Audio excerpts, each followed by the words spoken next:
আজকে একটু বেশি মনে হয়েছে আমার কাছে। আরেকটি কথা হচ্ছে, আমার চৌপাশন মনপুরার রাজনীতি শুরু হয়েছে মনপুরা থেকে। মনপুরার বিএনপি নেতৃবৃন্দ আমাকে সর্বাপেক্ষা বেশি উৎসাহ জুগিয়েছেন এবং মনপুরার প্রথম আগমন আমার এখনো মনে রয়েছে। আপনারা যেভাবে আমাকে অভ্যর্থনা জানিয়েছিলেন এটা আমি সারা জীবন মনে রাখবো। বন্ধুরা আমার, আমাদের প্রিয় নেতা বিএনপির ভারপ্রাপ্ত চেয়ারম্যান জনাব তারেক রহমান, আমাদের প্রিয় নেত্রী যিনি শহীদ রাষ্ট্রপতি জিয়া রহমানের পরে বাংলাদেশের জাতীয় পতাকা এবং বাংলাদেশ জাতীয়তাবাদী দল বিএনপির পতাকা বহন করেছেন,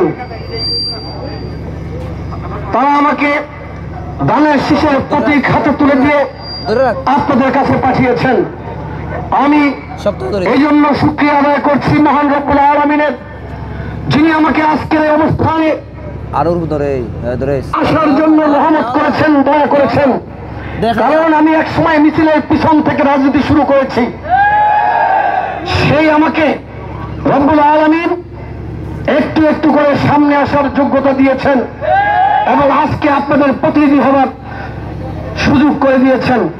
আমি এর জন্য শুকরিয়া আদায় করছি, আলহামদুলিল্লাহ। বন্ধুরা আমার, স্মরণ করছি শহীদ রাষ্ট্রপতি জিয়া রহমানকে, যিনি বাংলাদেশের প্রথম সংস্কার শুরু করেছিলেন। একদলীয় বাকশাল থেকে সংস্কারের মধ্য দিয়ে বহুদলীয় গণতন্ত্র বাংলাদেশের মানুষকে উপহার দিয়েছিলেন। সংকীর্ণ একটি এবং অসম্পূর্ণ একটি জাতীয়তাবাদ অর্থাৎ বাঙালি জাতীয়তাবাদ থেকে বাংলাদেশী জাতীয়তাবাদের তিনি সূচনা করেছেন এবং বাংলাদেশের প্রতিটি মানুষকে একটি পরিচয় আবদ্ধ করেছেন। অর্থাৎ সমতল ভূমি থেকে পাহাড়ি অঞ্চল পর্যন্ত প্রতিটি মানুষকে বাংলাদেশী নাগরিক হিসাবে তিনি বিশ্বের দরবারে পরিচয় করে দিয়েছেন।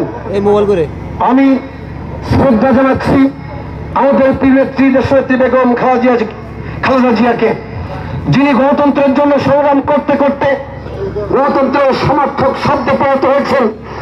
আমরা যাকে মাদার অফ ডেমোক্রেসি হিসেবে অভিহিত করতে সবচাইতে বেশি পছন্দ করি।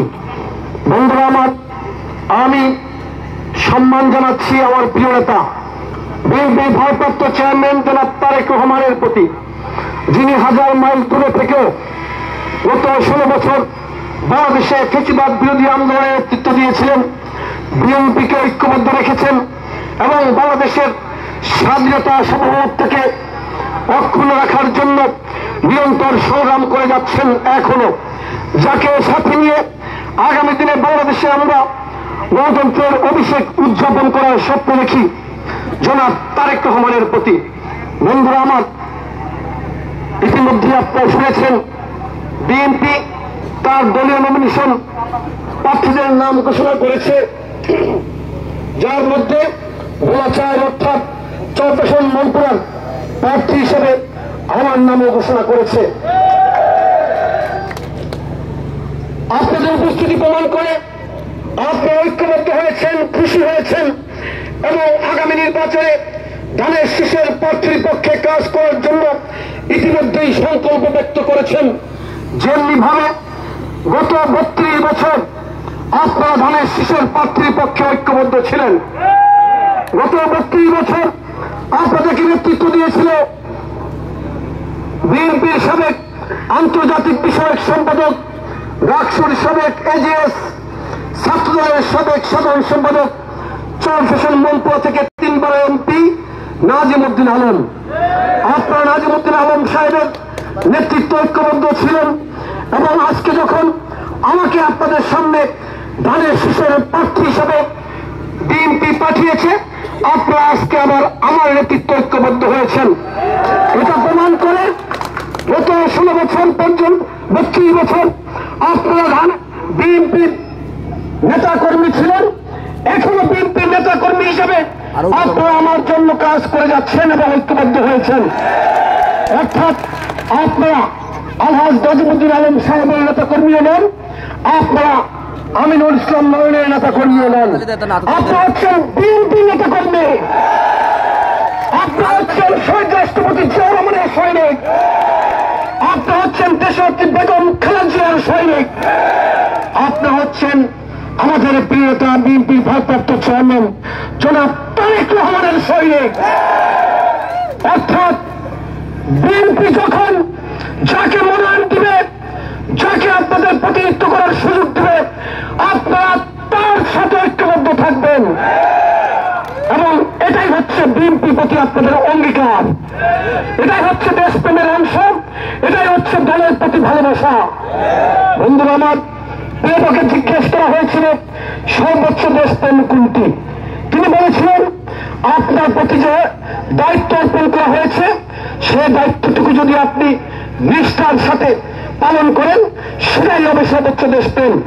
এই মুহূর্তে আপনাদের দেশপ্রেম হচ্ছে আপনারা ঐক্যবদ্ধভাবে ধানের শীষের পক্ষে আগামী নির্বাচনে ধানের শীষের প্রার্থীকে জিতিয়ে দেওয়ার জন্য কাজ করবেন। বন্ধুরা আমার, অর্থাৎ আজকে থেকে ভোটের দিন ভোট গণনা শেষ হবার পরে রেনাল সিটে সাইন না হওয়া পর্যন্ত আপনারা ভোট কেন্দ্রে অবস্থান করবেন। বন্ধুরা আমার,